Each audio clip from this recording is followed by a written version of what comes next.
CNE news में आप सभी का स्वागत है और अब लेते हैं खबर विशेष की ये खबर।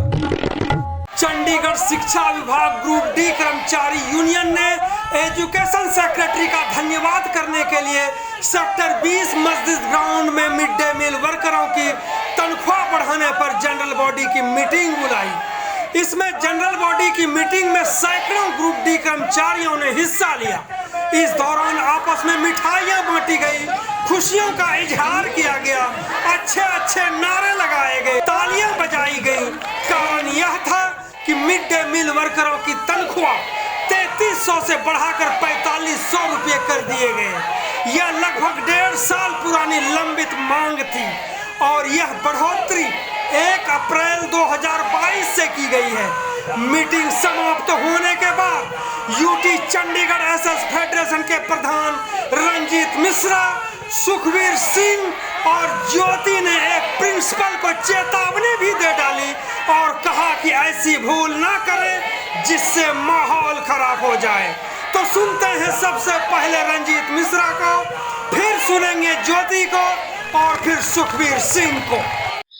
एक्चुअल सर, मैं आपके सीएनई न्यूज का धन्यवाद करूंगा इन कर्मचारियों की तरफ से, फेडरेशन की तरफ से और तमाम चंडीगढ़ के सभी कर्मचारियों की तरफ से दिल की गहराइयों से सीएनई न्यूज का मैं धन्यवाद करूंगा, जो हर मसले को लेकर गरीब कर्मचारियों की आवाज एडमिनिस्ट्रेशन तक पहुंचाती है। सर, ये मिठाइयां आज इसलिए बटी सर कि ये लड़ाई मिड डे मील कर्मचारियों की, जो हमारी मिड डे मील आया लगी हुई है स्कूलों में, उनके साथ पिछले कई सालों से, मैं शोषण तो नहीं कह सकता, लेकिन फिर भी कहीं न कहीं उनको यातनाएं जरूर दिया जाता है कि 4-4, 5-5 घंटे, 6-6 घंटे काम करवा के, 8-8 घंटे काम करवा के उनको सिर्फ 3300 रुपए पेमेंट मिलता था। और ये पिछले 1.5 साल से हमारी ये डिमांड चल रहा था कि इनको 4500 रुपए करो। आज 1.5 साल बाद मैं धन्यवाद करूंगा अपने एजुकेशन सेक्रेटरी पूर्वा गर्ग मैडम का, हमारे फाइनेंस सेक्रेटरी का और डीपीआई साहब और डीओ मैडम का, जिन्होंने आज 1.5 साल बाद इनकी फरियाद सुनने का उन्होंने अवसर दिया और उन्होंने लेटर निकालकर इनका 1200 रुपए पर मंथ बढ़ाया ताकि इनकी सैलरी पर मंथ 4500 रुपए हो सके। और जो हमारी आग्रह था, विनती था कि पिछले 1.5 साल से इनकी जो डिमांड चल रहे हैं वो 1.5 साल का इनको एरियर दिए जाए, तो बिल्कुल उन्होंने 1/4/2022 से इनको 1 साल का एरियर भी दिया। इसके लिए ये लड्डू बट रहे थे। और आज इन लोगों का, ये गरीब कर्मचारी हैं, बहुत निचले तबके के कर्मचारी हैं, जो अपनी जान जोखिम में डालकर बड़े बड़े पतीले उठाती हैं। हर रोज कहीं न कहीं कोई न कोई आया इस खाना से, इतने बड़े बड़े पतीले उठाने से या किचन में काम करते समय वो जल जाती है, कोई न कोई उनको इंजरी हो जाती है।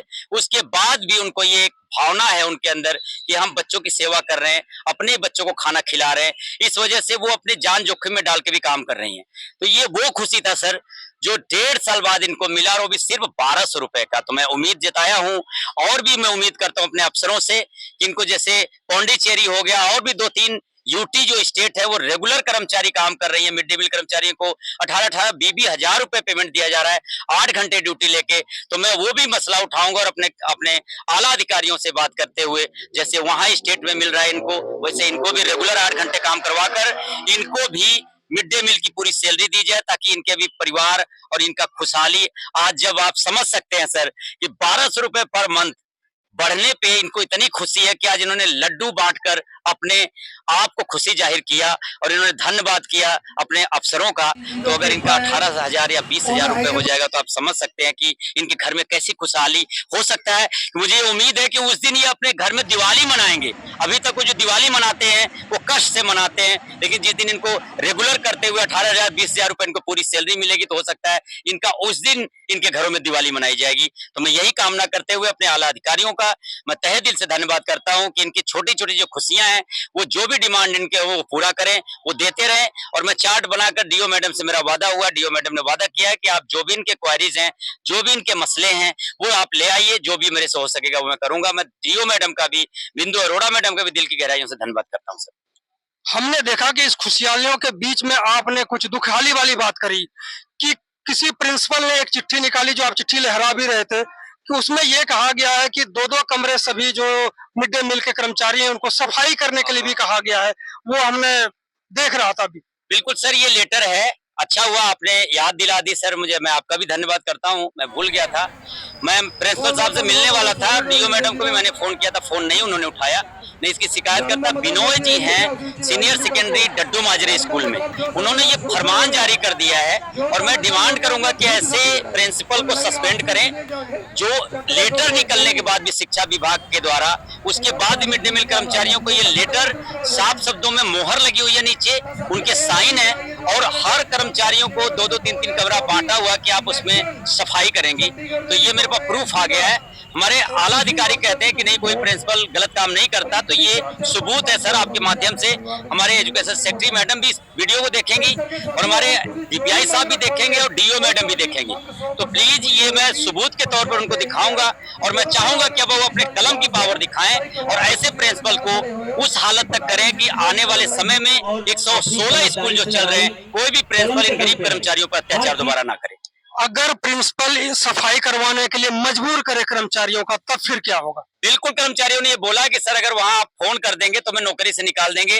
तो मैं आपके माध्यम से बताना चाहूंगा कि इन कर्मचारियों को बिल्कुल नौकरी से नहीं निकाला जाएगा, ये हमारे अफसरों का भी वादा है और वो जो अत्याचार कर रहे हैं उनके ऊपर कार्रवाई की जाएगी। और वो नहीं मानते हैं, अगर कोई धमकाने की कोशिश किए, डराने की कोशिश की गई, तो ये जो मिड डे मील कर्मचारी दिख रहे हैं फिर बिनोय जी के डड्डू माजरे स्कूल सीनियर सेकेंडरी के बाहर मिलेंगे और उसमें फेडरेशन की पूरी टीम भी उनके सामने मिलेगी और फिर इस लेटर के माध्यम से हम बात करेंगे। अगर हमारे आला अधिकारी हमारी बात नहीं सुने तो, अन्यथा मुझे पूरा भरोसा अपने सिस्टम पे, हमारे आला अधिकारी बहुत सूझवान है और वो जरूर फरियाद को देखेंगे और बिनोय जी के ऊपर जो प्रिंसिपल है डड्डू माजरे स्कूल के ऊपर जरूर कार्रवाई करेंगे।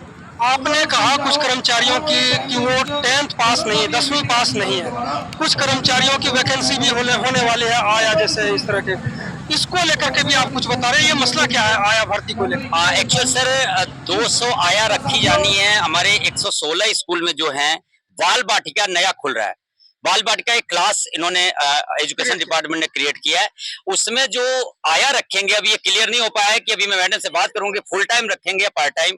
तो मैंने उनसे आग्रह किया है कि इतने सालों से 10-10, 15-15, 20-20 साल से ये काम कर रही हैं, इतनी मेहनत करते हुए जब ये इतने सालों से ईमानदारी से काम करती है, तो बाल बाटिका में जो पोस्टें भरनी है 200 के 200 पोस्टें इन्हीं कर्मचारियों में से रखे जाएं। ये अच्छे तौर पे काम भी कर रही है, मेहनत भी कर रही है और अपने आप को इन्होंने साबित भी किया है। इतने सालों से अगर कर्मचारी हमारे स्कूलों में मेहनत ईमानदारी से काम कर रहे हैं तो मुझे लगता है उनको कोई डिग्री की जरूरत नहीं है। मैं कोशिश भी करूंगा कि मैडम अगर मान जाए, ब्रार साहब मान जाए, तो मैं जो ये पढ़े लिखे नहीं है उनको भी बाल बाटिका में रखवाने की कोशिश करूंगा और मैडम से आग्रह करूंगा कि उनको भी रखें, पढ़े लिखे के साथ साथ उन कर्मचारियों को भी रखें जो हमारे कर्मचारी कम पढ़े लिखे हैं। जो 10वीं पास नहीं कर पाई महिला या कोई जेंट्स, ऐसे लोगों को नौकरी पर हमेशा ही जो है तलवार लटकी होती है। उसके लिए उन कर्मचारियों के लिए आपने कुछ कहा कि ये 10वीं कर लें ताकि इनकी नौकरी बची रहे, ये करेंगे अपनी ओर से? हाँ बिल्कुल सर, कुछ तो पढ़े लिखे हैं जो कर लेंगे सर, वही सिस्टम है। अभी विजिलेंस में जांच चल रही है।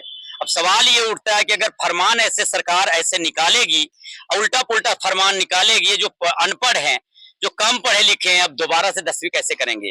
अगर ये कहीं से इधर उधर से कहीं करवा के लाते अपनी नौकरी बचाने के लिए तो विजिलेंस की मार पड़ती है, फिर इनके सर्टिफिकेट चेक किए जाते हैं। तो सरकार ऐसा करता ही क्यों है, क्यों ऐसी फरमान जारी करती है कि जो ये नवे कर्मचारियों को अगर ये कोई रूल लगाते हैं तो नए रिक्वायरमेंट के लिए लगाएं, ना कि पुराने के लिए। ये कर्मचारी पुराने हैं, इनको ऐसे ही इसी तरीके काम करने दिया जाए और जो ये फरमान जारी है वो लेटेस्ट के लिए है, जो अब इन्होंने पोस्टें भरनी है, लेकिन इन्होंने ठेकेदारों को हाथ में दे देते हैं कलम और ठेकेदार अपनी मनमानी करते हुए इनको धमकाते हैं कि तुम 10वीं पास नहीं हो, मुझे इतने पैसे दो नहीं तुम्हें निकाल देंगे। तो ये कहीं ना कहीं मुझे लगता है कि हमारी एडमिनिस्ट्रेशन की तरफ से करप्शन चल रही है।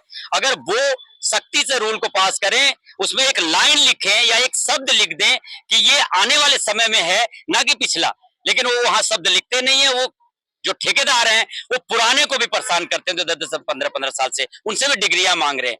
जो 15-15, 10-10 साल से काम कर रहा है सर, उससे बड़ी कोई डिग्री हो सकती है क्या उनके लिए? या जो नया बंदा रखेगा वो आईटीआई करके आएगा, 1-2 साल की आईटीआई होती है, लेकिन इनके पास तो 15-15, 20-20 साल सर्विस की आईटीआई है। इससे बड़ी कोई डिग्री नहीं हो सकती।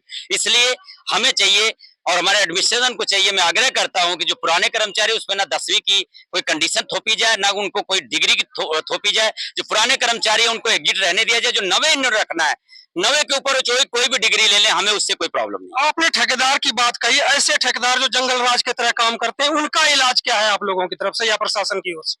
बिल्कुल सर, हम तो शिकायत करते रह जाते हैं, कभी विजिलेंस में, कभी आला अधिकारी, कभी एडवाइजर साहब, कभी गवर्नर साहब। हमें तो ये कभी महसूस ही नहीं हुआ कि गवर्नर साहब भी चंडीगढ़ में रहते हैं या नहीं। या उनको कोई हमारी बात वहां तक पहुंचती है कि नहीं, हमारी तकलीफ उनको सुनाई देती है कि नहीं, या दिखाई देती है कि नहीं, मुझे तो आज तक लगा नहीं। और एडवाइजर साहब तक मिलने तक हम लोग नहीं जा पाते थे। ये कर्मचारी तो बेचारे बहुत निचले तबके के, इनको तो एडवाइजर का नाम भी नहीं पूरा पता होगा।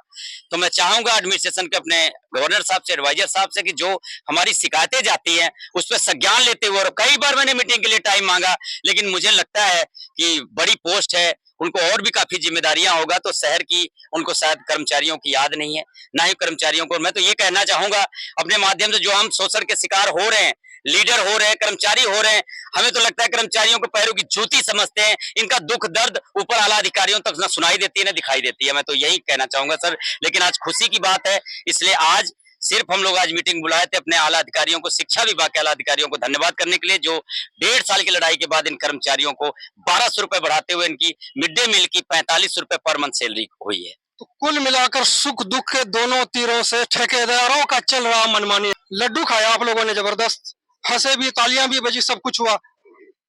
सर सबसे पहले तो मैं मुबारकें अपने रंजीत मिश्रा प्रधान जी को देती हूँ। चेयरमैन सर हैं और विनय सर हैं और सुखबीर जी हैं। इन्होंने हमारी बहुत ज्यादा 1.5 साल से हमारी इस मिड डे मील की लड़ाई लड़ी, जो कि आज को हमें कामयाबी मिली है। जो ये खुशी के सबसे ज्यादा हकदार यही हैं। इन्होंने आज इनकी वजह से हमारे को खुशी मिली है, जो कि हमारे लिए 1.5 साल लड़ाई लड़ी है, जाके अफसरों के आगे बोले हैं कि हाँ इनकी तनख्वाह बढ़ाओ, ये करो, क्योंकि आजकल के 3300 में कुछ नहीं बनता। तो मैं अपनी सभी बहनों की तरफ से प्रधान जी को और अपने जितने भी लीडरशिप है सबका बहुत बहुत धन्यवाद करना चाहती हूँ। और जो अपने डीओ मैडम है उनका भी मैं बहुत बहुत धन्यवाद करना चाहती हूँ कि उन्होंने हमारे इस लेटर को इशू किया और हमारी सैलरी बढ़ाई और हमारे को एरियल देने का भी उसमें किया। आपने कहा कि 3300 रुपये में कुछ नहीं बनता, क्या 4500 रुपये अगर 1200 रुपये बढ़ा दिए तो बहुत चीज बन जाएगा इसमें? सर देखो अभी तो 4500 करा, आने वाले टाइम पे हमें विश्वास है कि हमारे आने वाले टाइम पे और भी ज्यादा अच्छी सैलरी हो जाएगी। वो कैसे, लड़े या बिना लड़े? लड़ाई लड़े बगैर तो सर कुछ नहीं मिलता। लड़ाई लड़े बगैर, हमारे प्रधान जी है वो हमारे लिए लड़ाई लड़ेंगे और हमें इनके ऊपर पूरा विश्वास है कि हमारे लिए आगे भी लड़ाई लड़ेंगे और हमारी जो भी आगे और भी डिमांडें हैं वो सब पूरी होंगी। यानी ये लड़ेंगे भी और जीतेंगे भी, और जो सैलरी है इनकी 4500 से भी मैं चाहूंगा कि 45,000 हो जाए। महासचिव सुखबीर सिंह से। जी सुखबीर जी, चेहरे पे बहुत खुशहाली है। बिल्कुल सर, खुशहाली तो है, लेकिन सर जो भी आज ये बढ़ोतरी हुई है, हम तहे दिल से धन्यवाद करेंगे एजुकेशन सेक्रेटरी पूर्वागर मैडम जी का, हमारे डीओ मैम का, कि उन्होंने चलो हमारी 1.5 साल से मांग थी, कुछ तो सोचा। लेकिन सर ये नाकाफी है महंगाई दर को देखते हुए, और चंडीगढ़ जैसे शहर में रहना सर, यहाँ पे एक कमरे का किराया ही 5-5 हजार रुपया है, और ऐसे में इन वर्करों की सैलरी 4500 रुपया, इसमें आप समझ सकते हैं सर गुजारा होना तो बहुत मुश्किल है। इसमें एक कमरे का किराया भी नहीं दे सकते। लेकिन चलो जो कुछ मिला है हम उसका धन्यवाद करेंगे उस चीज के लिए। लेकिन हमारी ये जो लड़ाई है, जो ये मांग है कि इन वर्करों को भी जीने का हक दिया जाए चंडीगढ़ में।